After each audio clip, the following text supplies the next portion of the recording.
Last class में कोई doubt है? कोई भी डाउट है अभी तक जो भी पढ़ा है? क्वेश्चन कल क्या क्वेश्चन दिया था बताओ एक बार।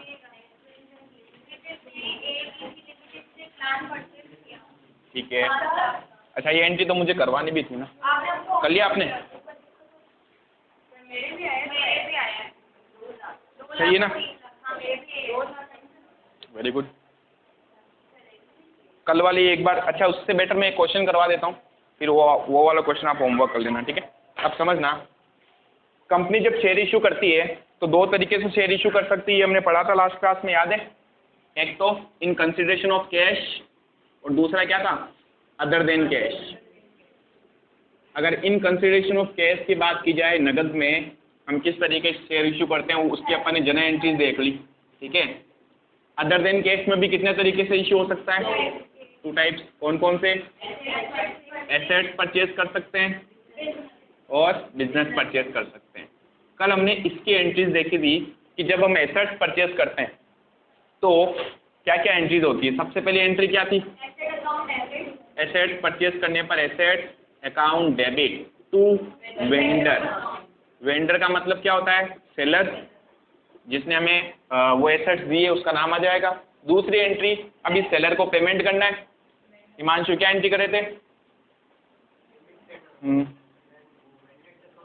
वेंडर्स अकाउंट डेबिट टू, अगर हम चेक से पेमेंट कर रहे हैं तो टू बैंक। देखो बैंक में जब हमारे पास पैसा आता है ना तो बैंक डेबिट होता है, और जब हम किसी को पेमेंट करते हैं तो बैंक क्रेडिट होता है, ठीक है? और टू में टू शेयर कैपिटल। अब शेयर कौन से हैं उस पर डिपेंड करेगा। इक्विटी शेयर हैं तो इक्विटी लिख देंगे, प्रीफरेंस शेयर है तो प्रीफरेंस लिख देंगे। 2 टाइप के शेयर होते हैं, ठीक है? सिंपल सा पॉइंट था। इसके ऊपर मैंने आपको कल एक क्वेश्चन दिया था, वो अभी भी आपका होमवर्क ही रहेगा, किया तो ठीक है, नहीं तो मैं इसके ऊपर एक और एग्जाम्पल ले रहा हूँ। अब देखो, XYZ लिमिटेड कोई कंपनी है, उसने एसेट्स परचेज करी। सपोज कीजिए उसने एक मशीन परचेज करी, machine purchase from ABC limited, ठीक है? तो XYZ ने ABC लिमिटेड से मशीन परचेज करी जिसकी वैल्यू थी ऑफ रुपीज़ 10 लाख, 10 लाख रुपए की एसेट्स थी, ठीक है? 30% अमाउंट जो था, 30% payment by cheque and remaining, बाकी जो है उसके लिए कंपनी ने क्या दे दी उसको? अपनी कंपनी के शेयर्स इशू कर दिए, ठीक है? Remaining by cheque, sorry remaining by share. अब इसकी अपने को जनरल एंट्रीज करनी है। तो सबसे पहली एंट्री तो क्या होगी? एसेट्स परचेज करेंगे। एसेट्स जब भी परचेज की जाती है तो हमारे बिजनेस में एसेट्स आती है, और जब भी बिजनेस में एसेट्स आए तो उसे डेबिट करो। जो भी चीज बिजनेस में आए उसे डेबिट करो। The things which comes in business will be debited and the things which goes out from business will be credited, ठीक है? तो सबसे फर्स्ट एंट्री हमारे पास मशीन आएगी तो हम एंट्री करेंगे मशीन अकाउंट डेबिट, और टू में क्या लिखेंगे? वेंडर का नाम, यानी जिससे हमने मशीन परचेज करी है। हमने किससे परचेज करी थी? ABC लिमिटेड से, टू ABC लिमिटेड। कितने की मशीन परचेज की हमने? टोटल 10 लाख। तो हमें इस वेंडर को 10 लाख रुपीज़ का पेमेंट करना है। अब वो कैसे पेमेंट कर रहे हैं अपन? 30% तो अपन चेक से पे करते हैं, यानी हमारा बैंक बैलेंस कम हो जाएगा, चेक देंगे उसको तो, और बाकी के लिए हमने उसको क्या दे दिए? शेयर। शेयर का यहाँ नाम रख देते हैं इक्विटी शेयर, ठीक है? हमने उसको इक्विटी शेयर दिए। अब देखो इस वेंडर को पेमेंट देना है। वेंडर का नाम क्या है? ABC limited. Receiver always will be debited. मैं जब ABC लिमिटेड को पेमेंट दूंगा तो ABC लिमिटेड कौन है? रिसीवर है, पाने वाला है। पाने वाले को हमेशा क्या करते हैं? बस, तो क्या एंट्री हो जाएगी? ABC limited account debit, total 10 lakh लिखना है, क्योंकि हमें इस ABC लिमिटेड का अकाउंट क्लोज करना है। आपको पता है अकाउंट क्लोज करने के लिए हम क्या करते हैं? अगर वो डेबिट हुआ है क्रेडिट कर दो, अगर वो क्रेडिट हुआ है डेबिट कर दो, तो उसका अकाउंट क्या हो जाएगा? फिनिश हो जाएगा। मैंने 10 लाख से इसको क्रेडिट किया था और 10 लाख से अपन इसको क्या कर रहे हैं? डेबिट कर रहे हैं, इसका अकाउंट क्लोज हो जाएगा। अब हमने पेमेंट कैसे किया? 30% तो क्या लिखेंगे? To bank. इसमें अमाउंट कितना आएगा? हमने कहा टोटल 10 लाख की एसेट थी, उसका 30% ये होगा 30/100 कितना आ जाएगा 3 लाख रुपीज़। और बाकी हमने इसको क्या दे दिए, हमारी कंपनी के शेयर्स दे दिए, और शेयर्स भी कौन से थे, इक्विटी शेयर। तो क्या लिखेंगे, to equity share capital account. Remaining amount कितना बच गया, हो गए। ठीक है, उतारो इसको फटाफट, भैया आने जाने वाली तो प्रॉब्लम ही रहेगी, सेट करना पड़ेगा।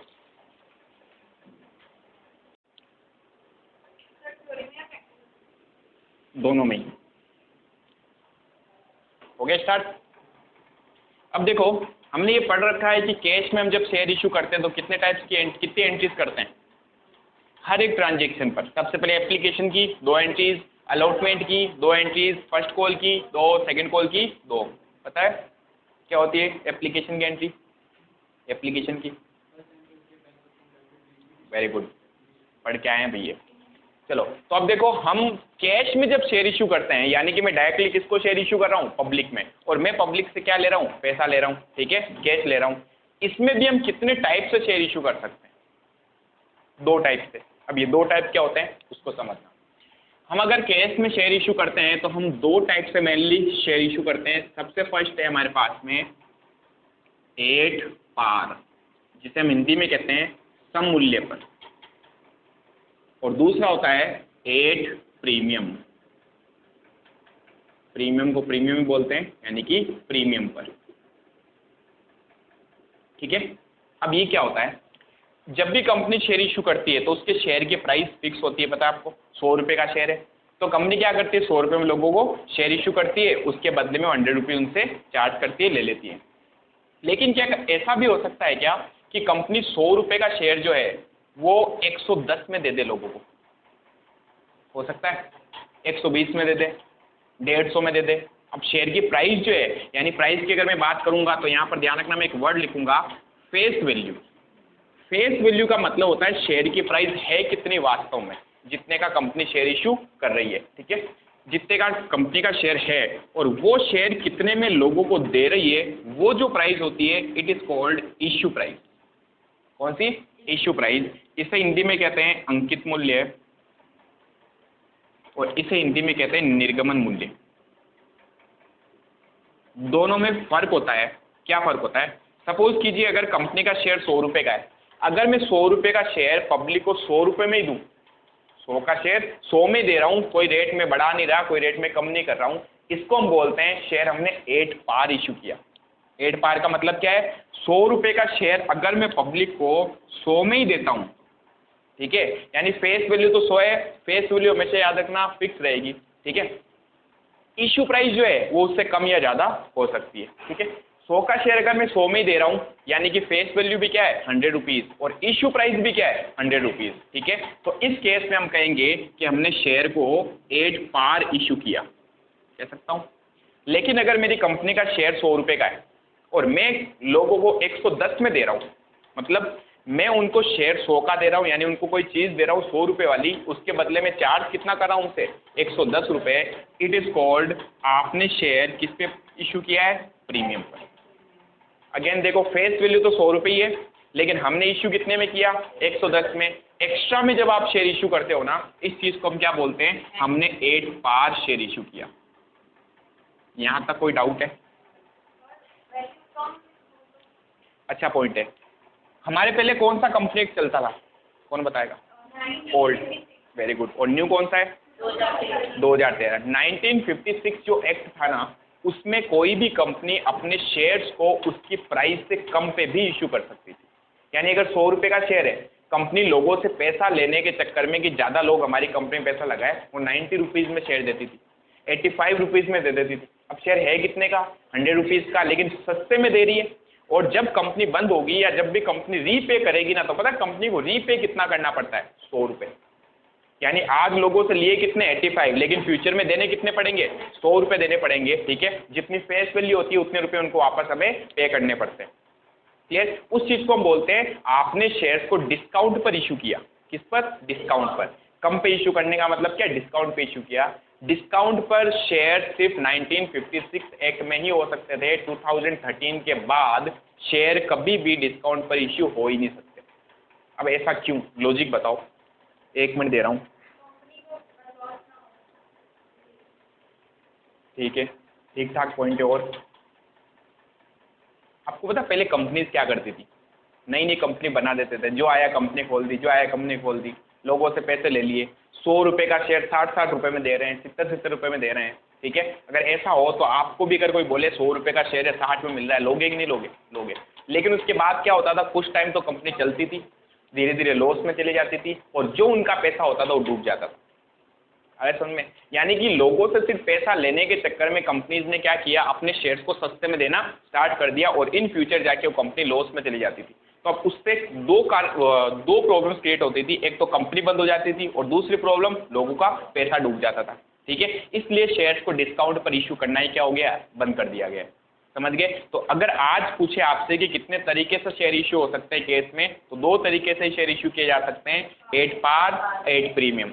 लेकिन अगर बोल दे 1956 में कितने तरीके से इशू होते थे, 3 तरीके से। ठीक है, अब क्योंकि आपके जो एक्ट है 2013 ही है, 2013 एक्ट आपके एप्लीकेबल है, तो वैसे कोई पूछेगा नहीं, लेकिन आपके नॉलेज में होना चाहिए। Clear point? अब एक छोटा सा पॉइंट मैं आपको बताता हूँ, दोनों ही केस में कंपनी को कब प्रॉफिट होगा, कब लॉस होगा, और कब नो प्रॉफिट नो लॉस वाली कंडीशन होगी, देख के बताओ।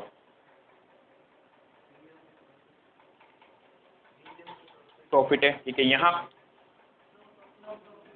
अगर कंपनी 8 पार शेयर इशू करती, ठीक है, यानी 100 की चीज अगर मैं किसी को 100 में ही दूं, तो क्या मुझे कुछ प्रॉफिट होगा क्या? नो।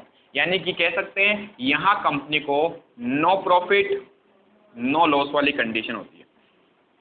ठीक है, और उस केस में बताओ, हम अकाउंटिंग कर रहे हैं, हम कौन है, इन्वेस्टर हैं या बिजनेस हैं? हम बिजनेस हैं। ठीक है, यानी हम कौन है, हम कंपनी है। मैंने कहा मैंने अपना शेयर 100 रुपये का पब्लिक को कितने में दिया, 110 रुपये में। बताओ मुझे प्रॉफिट हुआ कि लॉस हुआ? प्रॉफिट हुआ। कितने का प्रॉफिट हुआ यहाँ पर? 10 रुपये का प्रॉफिट हुआ, 10 रुपीज़। तो इस केस में, दोनों ही केस में अभी तक हमने जो है जनरल एंट्रीज देख रखी है ना, वो की वो सेम जनरल एंट्रीज होती है, कोई डिफरेंस नहीं है। सिर्फ इस प्रॉफिट को लिखने के लिए हमें एक नया अकाउंट ओपन करना पड़ता है। ठीक है, बाकी सेम टू सेम एंट्रीज होती है। अब ये जो प्रॉफिट है, इस प्रॉफिट के लिए हम एक सेपरेट अकाउंट ओपन करते हैं, जिसका नाम है सिक्योरिटी प्रीमियम अकाउंट। क्या नाम है? Security premium account. और क्योंकि ये हमारे लिए प्रॉफिट है, और अकाउंट्स में जो भी प्रॉफिट्स होते हैं उसको हमेशा क्या किया जाता है, क्रेडिट किया जाता है। ठीक है, नॉमिनल अकाउंट का रूल क्या होता है?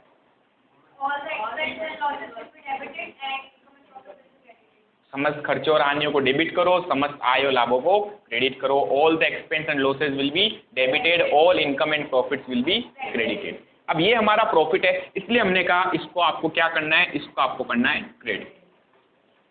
सिंपल है, यहां तक उतारो पहले फटाफट।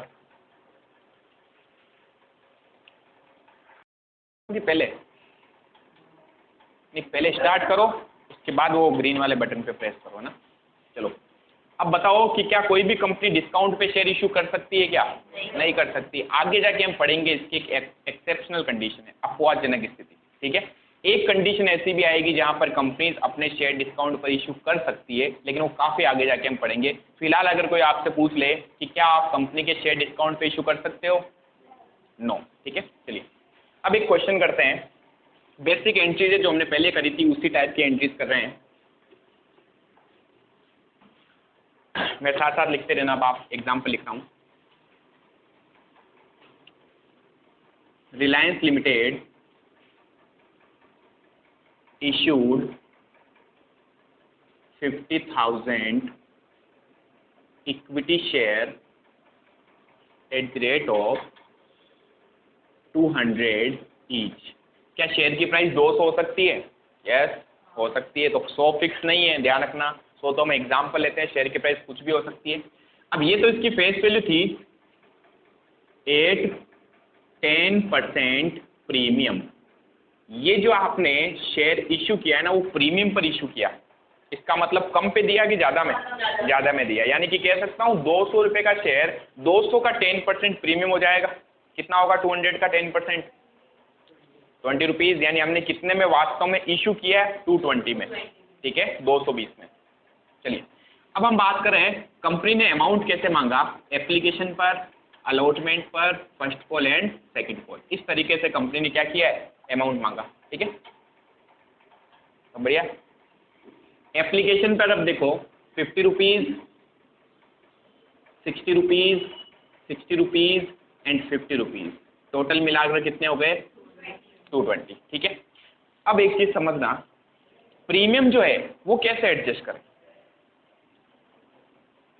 ये जो प्रीमियम का अमाउंट है वो कहाँ आएगा, 20 रुपये जो है। तो ध्यान रखना, अगर क्वेश्चन साइलेंट होता है, ठीक है, अगर क्वेश्चन साइलेंट होता है तो उस प्रीमियम को हमेशा अलॉटमेंट के साथ एडजस्ट किया जाए, अगर साइलेंट है। लेकिन अगर क्वेश्चन बोल दे कि फर्स्ट कॉल पे होगा तो हम फर्स्ट कॉल पे कर देंगे। ठीक है, यानी उसके साथ प्रीमियम लेना है, प्रीमियम कहीं ना कहीं तो लेना पड़ेगा अपने को। एप्लीकेशन के साथ में 90% केसेस में नहीं आएगा, कई बार एप्लीकेशन के साथ भी आ सकता है, लेकिन फिलहाल आप उसको मान के चलो एप्लीकेशन पे नहीं आएगा।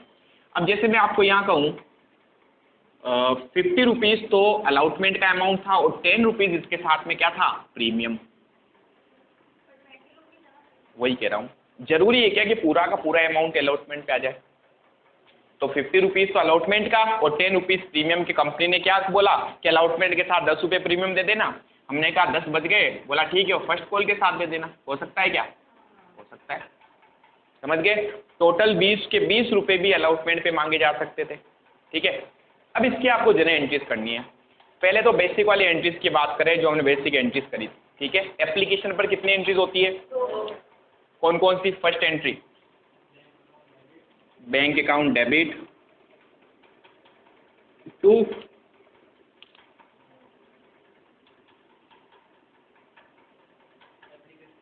खाली एप्लीकेशन, कौन सा शेयर है, इक्विटी शेयर, तो क्या लिखेंगे 2 इक्विटी शेयर एप्लीकेशन अकाउंट। क्या मैंने एप्लीकेशन शॉर्ट में लिखा है, वेरी गुड। बताओ कितने रुपए लेंगे यहाँ पर, जितने नंबर ऑफ शेयर्स होते हैं, एक शेयर के ऊपर 50 रुपीज़ है, तो हमने एक शेयर थोड़ी नहीं इशू किया, हमने कितने शेयर इशू किए, 50,000। तो क्या लिखेंगे 50,000 शेयर मल्टीप्लाई 50, कितने हो गए, 25 लाख, 2,50,000, 25 लाख हो रहे हैं मैडम, 25 लाख रुपए। ठीक है, तो 25 लाख रुपीज़ हमने किस पर ले लिए, किस पर ले लिए, एप्लीकेशन पर। मल्टीप्लाई में मत बैठो, वो हम कर रहे हैं ना आपके लिए। Next, equity share application account debit, और 2 में क्या लिखना होता है, 2 equity share capital account. Amount कितना जो ऊपर आ रखा है 25 लाख, 25 लाख। यहाँ तक तो किसी को कोई डाउट आना ही नहीं चाहिए। फिर ये तो हुई है अभी तक एप्लीकेशन की एंट्री। अब आते हैं अलॉटमेंट पर। अलॉटमेंट का पैसा मांगेंगे, हमेशा पहले ड्यू करना है यानी मांगना है, फिर मिलेगा। जबकि एप्लीकेशन के केस में सबसे पहले बैंक आता है। अब जो भी एंट्रीज करेंगे ना, उसमें पहले वाली एंट्री बैंक की नहीं होगी, सेकंड वाली एंट्री बैंक की होगी। फर्स्ट ड्यू करोगे फिर पैसे मिलेंगे। ठीक है, तो अब अलॉटमेंट ड्यू करने पर बताओ क्या एंट्री होगी, इक्विटी शेयर अलॉटमेंट। स्टार्ट तो कर दिया, कई बार मैं टेंशन में आ जाता हूँ। बताओ, equity share allotment account debit to equity share capital account. क्या फर्क है, कोई फर्क नहीं है, लेकिन अब यहाँ पर प्रीमियम भी है।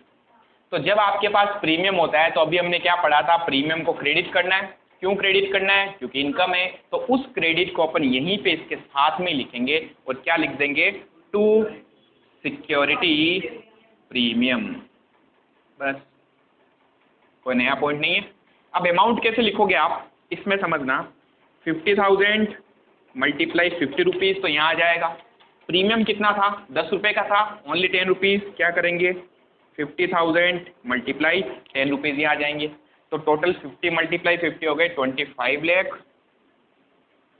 50,000 मल्टीप्लाई 10 5 लाख, और टोटल मिलाकर 30 लाख रुपीज़ हमने ड्यू कर लिए यानी मांग लिए। किन से, शेयर होल्डर से। अब शेयर होल्डर आपको पैसा देंगे तो फोर्थ एंट्री। अब पैसा मिलेगा अपने को, यानी मेरे बैंक बैलेंस में पैसा आएगा, बैंक बैलेंस बढ़ेगा, बढ़ने पर क्या होगा, डेबिट। एंट्री हो जाएगी bank account debit to equity share allotment account. क्या मैंने आधा अधूरा लिखा? कितने रुपए मिलेंगे? 25 लाख, 5 लाख या 30 लाख? पूरे 30 लाख। 25 लाख तो अलॉटमेंट के थे ही, 5 लाख रुपीज़ और किसके मिलेंगे अपने को? प्रीमियम के भी मिलेंगे। तो टोटल मिलाकर अपने को 30 लाख रुपीज़ रिसीव हो जाएंगे। कोई डाउट यहाँ तक? Very good. Next 5th entry. अब किस चीज़ का पैसा मांगना है?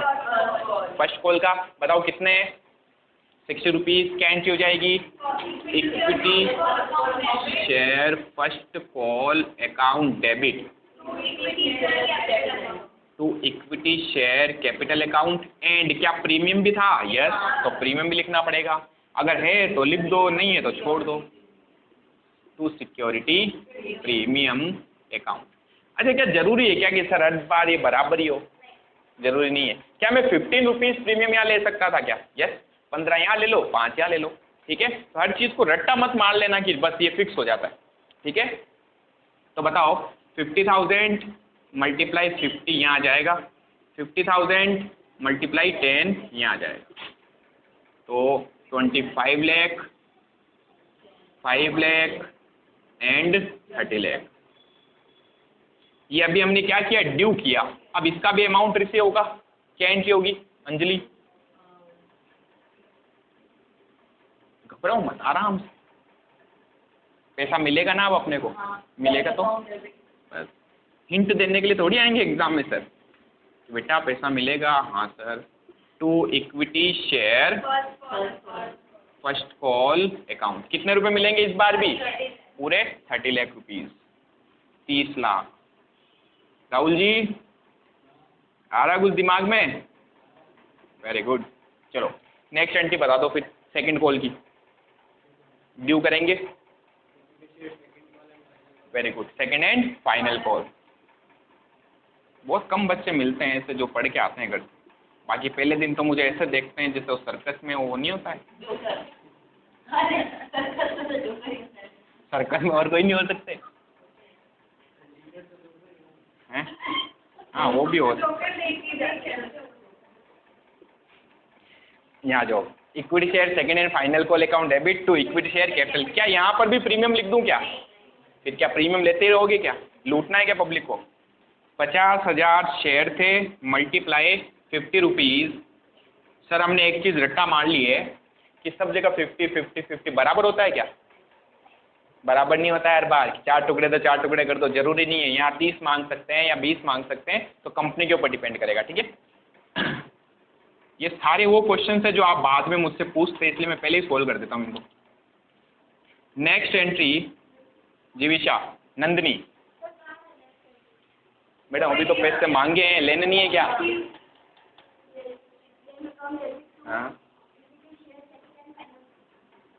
Bank account debit to equity share second and final call. कितने अमाउंट मिलेगा अपने को? 25 लाख, 25 लाख। छापो फटाफट।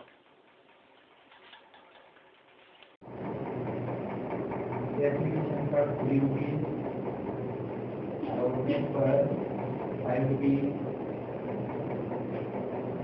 Including premium.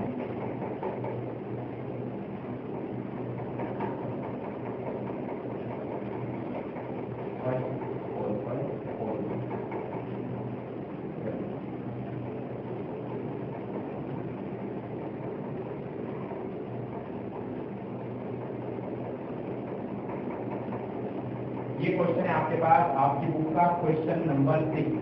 ठीक है, जो दो तरीके के शेयर इशू करवा रहा है, एक इक्विटी शेयर, एक preference share. Equity share premium पर इशू हो रहे हैं, जबकि प्रेफरेंस शेयर एक पार पर इशू हो रहे हैं। ठीक है, मैं आपको एंट्री जो कराऊंगा वो सिर्फ इक्विटी वाली कराऊंगा, प्रेफरेंस वाली आपको घर पर करनी है, होमवर्क रहेगा आपका, कर लोगे। सिंपल सी एंट्री है। ये भी इसलिए करा रहा हूँ क्योंकि यहाँ पर प्रीमियम आ जाए और आज हमने प्रीमियम वाले टॉपिक को पढ़ा। ठीक है, बट एंट्री बताएगा कौन? Very good. क्या बोलो? ठीक है, यहाँ पर नया question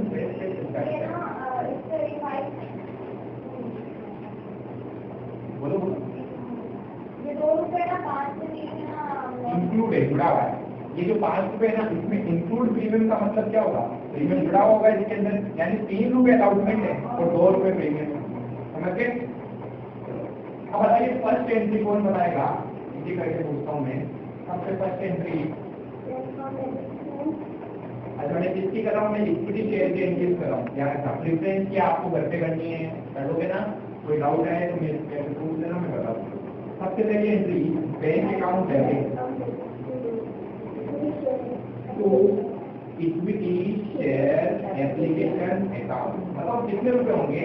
equity share 1 lakh issue है, प्रेफरेंस की बाद में बात करेंगे, ठीक है? और ध्यान रखना जब भी दोनों शेयर एक साथ आ जाए तो आपको 1 बाय 1 करके शेयर देने हैं। पहले इक्विटी की अलग एंट्री करो, प्रेफरेंस की अलग एंट्री करो। बताओ पैसा कितने मिलेगा आपने को? 1 लाख शेयर के ऊपर मल्टीप्लाई एप्लीकेशन में कितने रुपए थे? 3 रुपए। कितने आ जाएंगे? 3 लाख। कोई प्रॉब्लम यहाँ तक? सेकेंड एंट्री, अभी इस अमाउंट को ट्रांसफर कर देना है कहाँ? शेयर कैपिटल में। Second entry equity share application account debit to equity share capital account. कितने? 3 है। नेक्स्ट अब हम क्या करेंगे? अलाउटमेंट ड्यू करेंगे। अलाउटमेंट ड्यू करने पर equity share allotment account debit to equity share capital account. Security premium, क्योंकि प्रीमियम कहाँ था? अलॉटमेंट के साथ था। To security premium. अब अमाउंट कैसे लिखोगे? इस प्रीमियम में अलॉटमेंट में ध्यान से देखना 3+2 है, यानी कि 3 रुपीज का अलॉटमेंट है और प्रीमियम में 2 रुपीज है। अच्छा कैसे पता चला था 2 रुपीज प्रीमियम के? ऐसा भी तो हो सकता है यहाँ पर भी प्रीमियम हो, अगर यहाँ होता तो लिखता ना प्रीमियम। समझ गए? इसमें सिर्फ एक जगह लिखा है इंक्लूड प्रीमियम, यानी कि टोटल प्रीमियम किसके ऊपर है? अलॉटमेंट के ऊपर। क्लियर है कोई? तो अब देखो 1 लाख शेयर हो जाएंगे, 1 लाख शेयर मल्टीप्लाई कैपिटल के कितने? 3 और 1 लाख मल्टीप्लाई प्रीमियम के कितने? ठीक है, तो टोटल आ गए 3 लाख रुपीज को किसके? अलॉटमेंट के और 2 लाख रुपीज प्रीमियम के। टोटल हमने अमाउंट ड्यू कर दिया, यानी मान लिए 5। फिर अपने को पैसा लिखी होगा Himanshu bank account debit to capital के अलॉटमेंट। बैंक हमेशा उसके सोर्स को बताता है, कहाँ से पैसा आया? अलॉटमेंट से आया। To equity share allotment account. Copy में पूरा लिखना है, आधा अधूरा हुआ तो मार्कर कर दूंगा, वापस करना पड़ जाएगा। ठीक है, स्कूल वाले भी bank account debit to equity share allotment. Amount कितना आएगा? 5। नेक्स्ट टर्म कितना आने वाला है?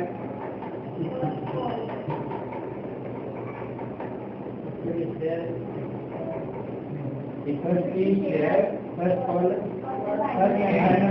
आखिरी कॉल है, लास्ट कॉल है, फाइनल धन से जोड़ दिया। Equity share first and final call account debit to equity share capital account. Amount कितना आएगा? 1 लाख शेयर से इंटू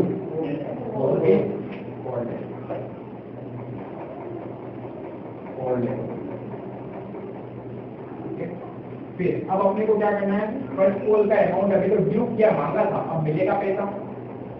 बैंक